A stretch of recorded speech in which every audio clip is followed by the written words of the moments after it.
Bonjour et bienvenue sur la matinale. Dans cet exercice, on va s'amuser un petit peu. On va prendre le poker et on va essayer de démontrer différentes possibilités de mains. Au poker, déjà, on va remettre quelques bases. Au poker, on a 4 couleurs. Ce qu'on appelle les couleurs, c'est en fait cœur, pique, trèfle ou carreau. Donc on a 2 noirs, 2 rouges, mais en fait, c'est pas la couleur vraiment qu'on s'intéresse, c'est vraiment est-ce que c'est un cœur, un pique, un carreau ou un trèfle. Et on a 13 cartes différentes, de 3 jusqu'à 10. Ensuite, en figure, on a valet, dame, roi et on a le as. Alors l'as, c'est comme le 1 au poker, mais c'est le plus fort, donc je le mets tout à la fin. Comme on a 13 cartes différentes et 4 couleurs différentes, finalement, 13 x 4, on a 52 cartes. Donc on peut le noter, déjà au total, on a 52 cartes différentes. Maintenant, on va s'amuser au niveau du Texas Hold'em, c'est-à-dire que de base, on nous distribue 2 cartes, donc ce qu'on appelle notre main, c'est ce qu'on nous a distribué au départ. On a 2 cartes. Et au fur et à mesure, en fait, sur la table, donc là on peut le noter, on a nos 2 cartes dans les mains, et sur la table, on va retourner des cartes au fur et à mesure. Donc tout d'abord, on en retourne 3, ça c'est ce qu'on appelle le flop. Ensuite, on en retourne une 4e, ça c'est ce qu'on appelle la turn.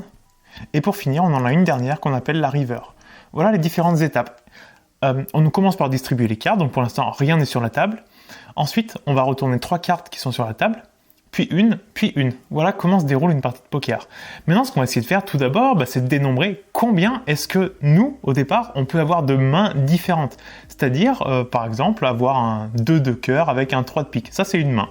Quelles sont les différentes associations possibles qu'on peut avoir en main ? Tout simplement, quand on fait du dénombrement, la première chose à faire, c'est se demander est-ce que l'ordre est important ou pas.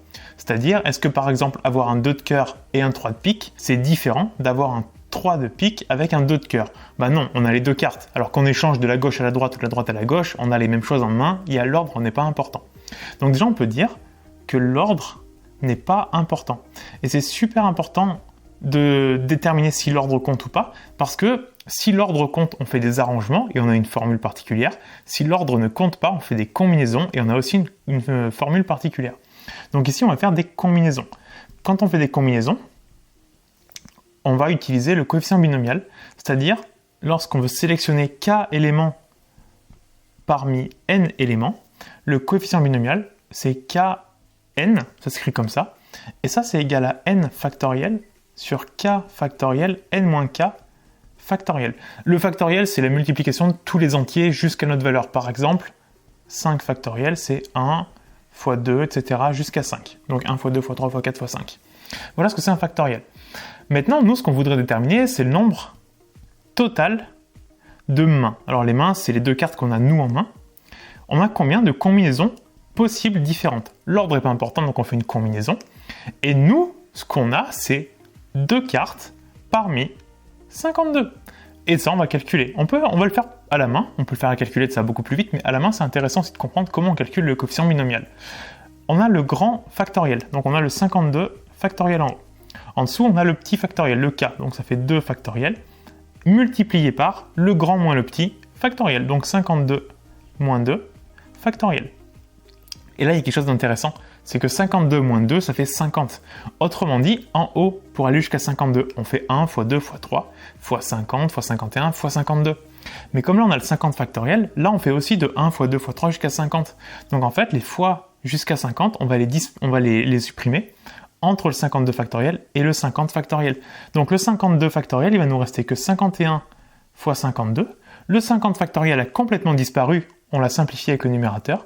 Et donc en bas, il nous reste que 2 factoriels. Donc 1 fois 2. 1 fois 2, ça fait 2. Et donc là, le 52, on va le transformer, on va le diviser par 2, ça fera 26. Donc là, c'est comme si on avait 51 fois 26. Et ça, on peut le faire de tête très facilement aussi. En fait, au lieu de faire avec 51, on va faire avec 100. Parce que 51, c'est juste un peu plus que la moitié de 100. Et 100, c'est très facile. Si on fait 100 fois 26, on a 2600. Maintenant, si on divise par 2 pour en avoir que 50, on a 1300. Et nous, on n'en veut pas 50, mais 51, donc on va ajouter un 26. On a 1300, si on ajoute 26, ça fait 1326. Si vous avez un doute, prenez la calculette, mais voilà, vous voyez, le calcul se fait vraiment très bien, juste à la main, comme ça, en posant étape par étape, ça se fait assez bien. Donc, au total, on a 1326 possibilités différentes de mains de départ. Dans la deuxième question, on va se demander quelle est la probabilité d'avoir une paire d'as en main. Mais pour avoir une paire d'as, en fait, c'est tout simplement avoir un as et un as. Donc des possibilités, il n'y en a pas beaucoup, on peut les dénombrer, c'est très facile. On va leur donner un numéro plutôt que des couleurs, ce sera plus simple à écrire. On aurait par exemple as 1 avec as 2, as 1 avec as 3, As1 avec As4, As2 avec As3, As2 avec As4, et As3 avec As4. On ne met pas les autres, par exemple As2 avec As1, parce que c'est exactement le même. As1, As2, on a dit tout à l'heure, l'ordre n'est pas important. Et donc on en compte 1, 2, 3, 4, 5, 6. Ça on va le voir, donc là on a le dénombré, c'est très facile, on va le voir par le calcul, comment retrouver ce résultat. En fait, pour être sûr d'avoir 2 As, eh ben, il faut piocher ces cartes uniquement parmi les As. Donc nous, ce qu'on va faire, c'est qu'on veut 2 cartes, donc 2, parmi des As, il n'y en a que 4 à la base. On a 4 couleurs, dans chacune il y a un As. Donc en fait, il faut qu'on tire 2 cartes parmi les 4 As pour être certain d'obtenir 2 As au final. Donc on a 2 parmi 4, mais on n'oublie pas que ça va uniquement nous donner le 6 ici, parce que c'est les possibilités, c'est le nombre de paires d'As qu'on peut obtenir. Mais nous, on veut une probabilité. Donc par exemple, imaginons un truc plus simple, si on a un sac, à l'intérieur il y a 10 boules, il y en a 4 rouges. C'est quoi la probabilité de tirer une rouge? C'est 4 chances sur le total, sur 10. Donc ça, il faut qu'on le divise par le nombre total de mains qu'on peut avoir de possibilités. Et on a dit tout à l'heure, c'est 1326. Donc bien faire attention à la question, est-ce qu'on nous demande de dénombrer le nombre total de possibilités ou la probabilité? C'est à peu près la même question, sauf que dans le cas de la probabilité, il faut diviser par le nombre total de possibilités. Donc en bas, on a 1326. En haut, 2 parmi 4. On a vu que ça faisait 6, mais on va le voir par le calcul. Ça fait le grand factoriel en haut sur le petit factoriel, facteur de le grand moins le petit factoriel. 4 factoriel, c'est 1, on va l'écrire même. 1 fois 2 fois 3 fois 4. En bas, 2 factoriel, c'est 1 fois 2 fois 4 moins 2, ça fait 2, donc on a à nouveau 1 fois 2. Et tout ça sur 1326. On se rend compte qu'on a 1 fois 2 qu'on peut virer en haut et en bas, ici et ici par exemple. Donc il nous reste 3 fois 4, 12, divisé par 1 fois 2, donc divisé par 2, ça fait 6. On retombe bien sur le 6 qui est ici.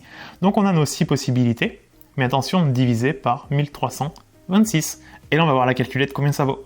À la calculatrice, on va trouver environ 0,5%. Bien faire attention, le résultat ici, le multiplier par 100 pour l'avoir en pourcentage. Sinon, on a 0,005, qui est très faible. Donc, ça fait la moitié d'1%. Donc, on a assez peu de chance au départ, en fait, d'avoir une paire d'As. Ce qui est logique parce que c'est la main la plus forte au départ qu'on peut avoir. Donc, c'est normal qu'elle arrive très peu fréquemment. Maintenant, on va se demander quelle est la probabilité qu'au départ, on ait une paire en main. Et donc, pas forcément une paire d'As, mais une paire tout court. C'est à peu près la même chose parce que qu'on travaille avec un As, avec un 2, avec un 10, peu importe, la probabilité d'avoir la paire, c'est la même. Si on a 6 chances d'avoir une paire d'As, ça veut dire qu'on a aussi 6 chances d'avoir un 10, 6 chances d'avoir un valet, pour les mêmes raisons, parce qu'on a autant d'As que de 10, que de valets, etc. Donc en fait, ça c'est tout simplement 2 parmi 4. 2 parmi 4, c'était pour les As, donc on tire 2 cartes parmi 4 cartes qui sont identiques, on est sûr d'avoir une paire. Mais ça, on le répète pour le 2, le 3, etc. jusqu'à 10, la valet, le dame, le roi ou l'as. Donc en fait, on a 13 cartes différentes. Donc on va avoir 13 possibilités. On peut faire une paire de 2, une paire de 3, une paire de 4. Donc en fait, tout ce qu'on a trouvé pour l'as, on va le multiplier par 13. Donc on aura ça, et comme on veut la probabilité, on divise à nouveau par 1326. Pour le calcul au-dessus, on va aller plus vite parce qu'on a vu que 2 parmi 4, ça valait 6. 13 fois 6, ça fait 78, ça fait 78. On a donc 78 sur 1326. On pense toujours à diviser par 1326 puisqu'on veut la proba.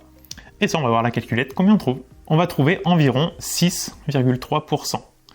Autrement dit, on a à peu près une fois sur 15, on a une paire au début à la distribution, on a une paire en main. Maintenant, on va se demander quelle est la probabilité qu'on ait une main composée de 2 figures, c'est-à-dire dans notre main, les 2 cartes. On a 2 figures, mais pas forcément une paire, ça peut être un valet avec un valet, ou un valet avec une dame, ou un valet avec un roi, etc. Combien on a de possibilités différentes? Nous, il faut qu'on pioche 2 cartes, puisqu'on a 2 cartes en main, donc on veut tirer 2 cartes. Parmi combien est-ce qu'on a de figures au total? On a 3 figures, mais on a 4 couleurs, donc au total, on a 12 figures. Donc, pour être sûr d'avoir 2 figures en main, il faut qu'on tire 2 cartes parmi 12. Et donc ça, alors, comme on veut une proba, bien sûr, on divise par le total, donc 1326.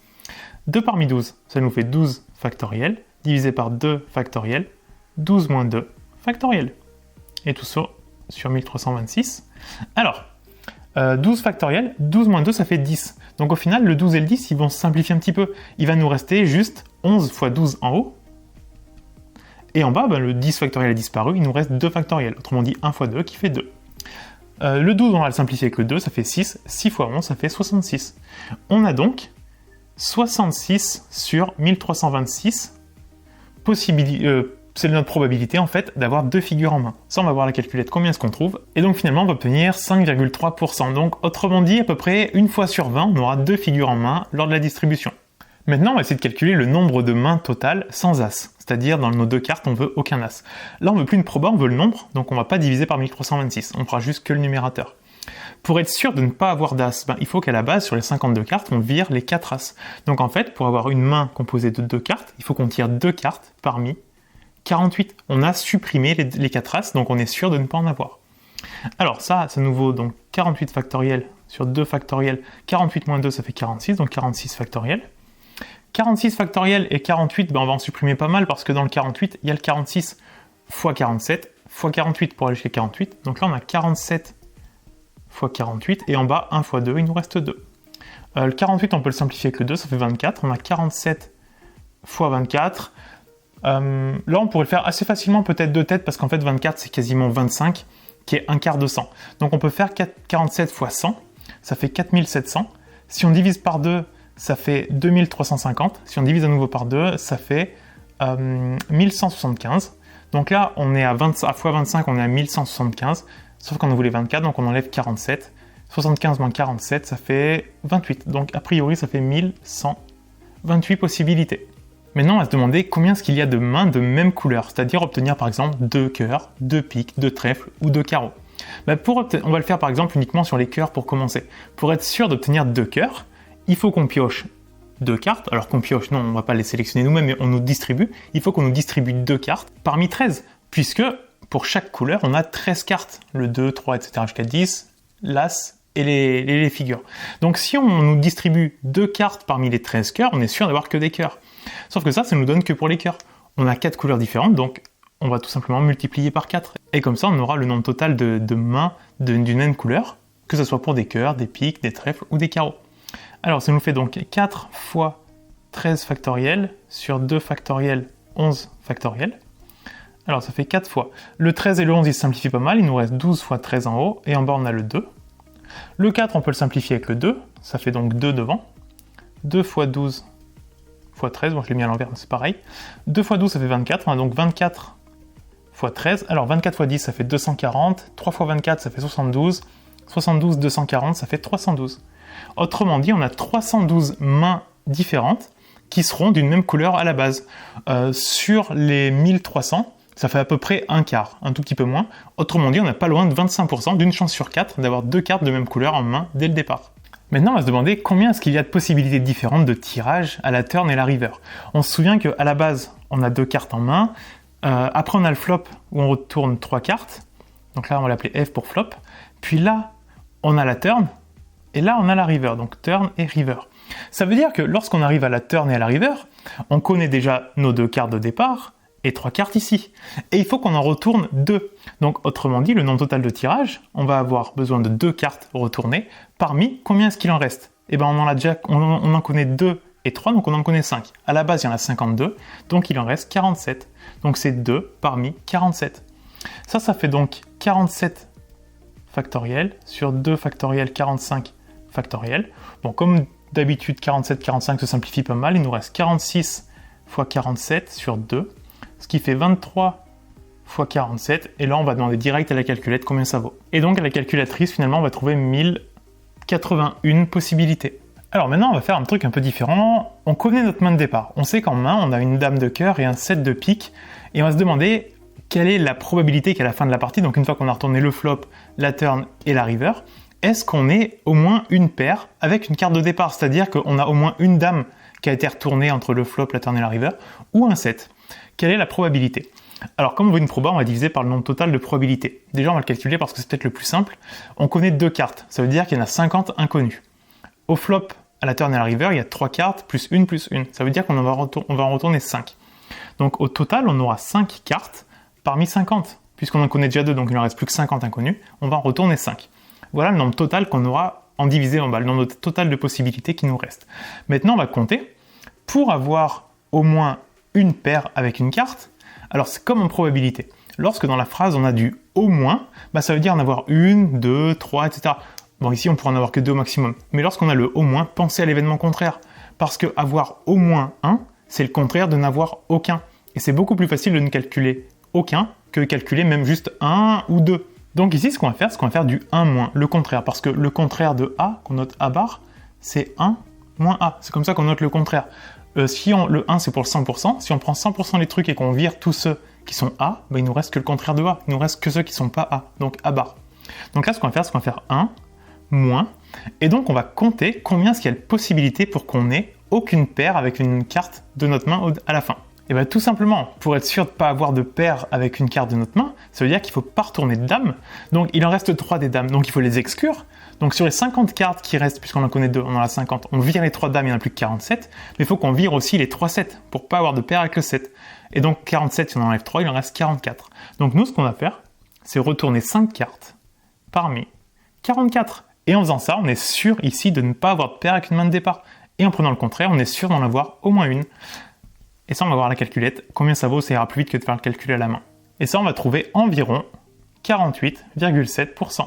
Autrement dit, à peu près une chance sur 2. Lorsqu'à la base, on n'a pas de paire, on a à peu près une chance sur 2 de finir avec une paire qui est composée d'au moins une carte de notre main au départ. Quand je dis d'au moins une carte de notre main au départ, c'est que, par exemple, il se peut qu'en retournant les 5 cartes du flop turn et river, on ait une paire de rois. C'est possible qu'il y ait 2 rois qui soient retournés. Mais c'est pas une paire une paire qui est constituée d'une carte qu'on avait à la main, en main au départ.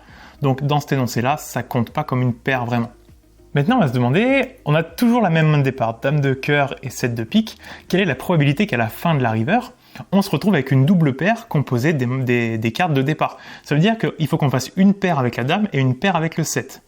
Ça, on va imaginer les choses très simplement. Pour faire une paire avec la dame, ça veut dire qu'il faut qu'on tire une carte, une dame, parmi les 3 dames restantes. Donc tout simplement, il faut qu'on tire une carte parmi 3. Puisqu'on a 3 dames restantes, pour être sûr d'en avoir une, il faut qu'on tire une carte parmi ces 3-là.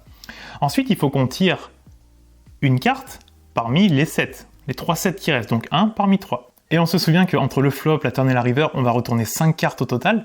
Là, on a tourné une parmi les dames, une parmi les 7.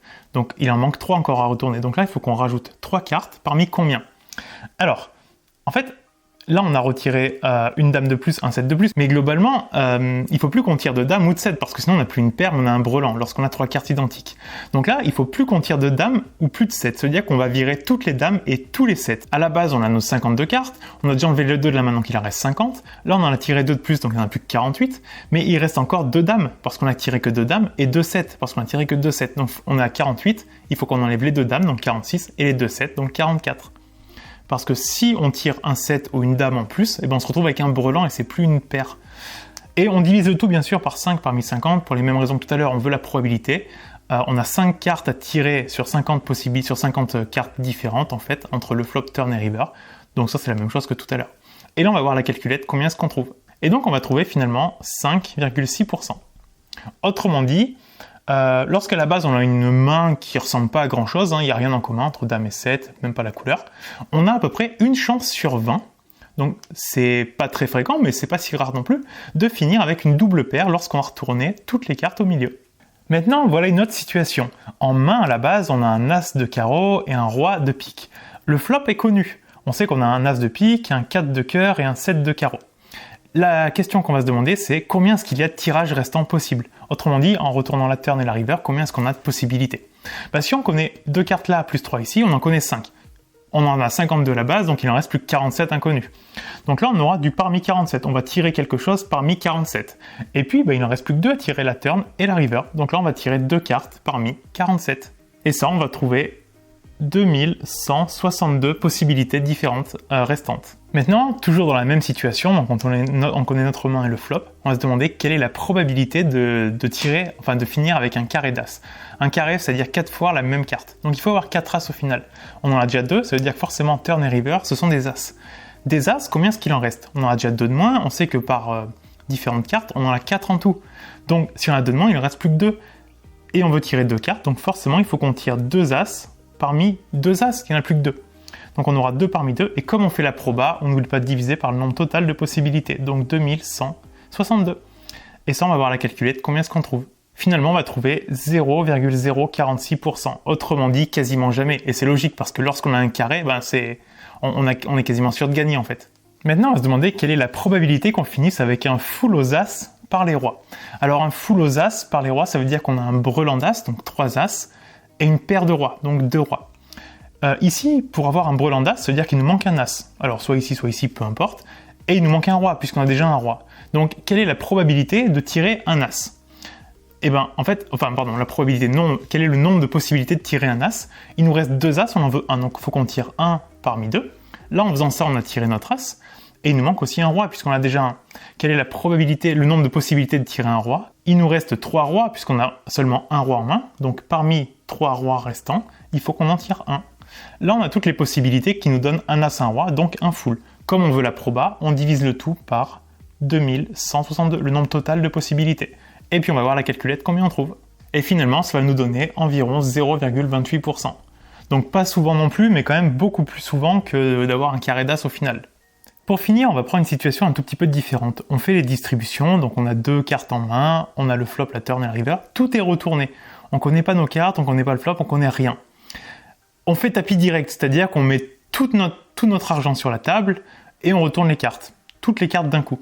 La question c'est, quelle est la probabilité qu'on ait un carré d'as? On va calculer en fait, comme on veut une probabilité, on va diviser par le nombre total de possibilités, donc on va peut-être commencer par ça. Au total, dans le jeu, on a 52 cartes. Donc il faut qu'on tire quelque chose parmi 52 cartes.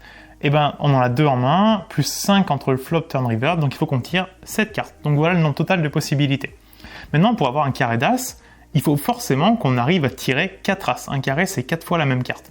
Pour avoir 4 as, être sûr d'avoir 4 as, il faut qu'on choisisse 4 as parmi les 4 as. Il n'y en a que 4. Donc il faut qu'on tire 4 parmi 4. Mais on a 7 cartes en tout. Donc ça veut dire qu'il nous en manque 3 si on en tire 4. Donc il faut qu'on en rajoute 3 parmi combien? En tout, on en a 52, on en a déjà tiré 4. Il en reste plus que 48. Donc 3 parmi 48. Et ça, on va voir la calculette, combien on trouve? À la calculette, on va trouver environ 0,01%.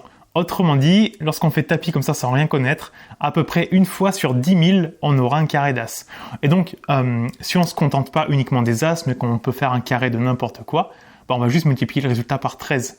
Donc, au lieu d'avoir 0,01%, on aurait peut-être 0,1,5, enfin, ça ferait 15 sur 10 000, 1,5 sur 1000. Donc, on aurait un peu plus d'une fois sur 1000 un carré, en fait, en faisant tapis direct. Et on parle du carré parce que c'est quasiment le plus fort. Au-dessus, il y a les quintes flush royales, je crois, mais il n'y a pas grand-chose qui est plus fort d'un carré. Si on a un carré, on est quasiment sûr de gagner.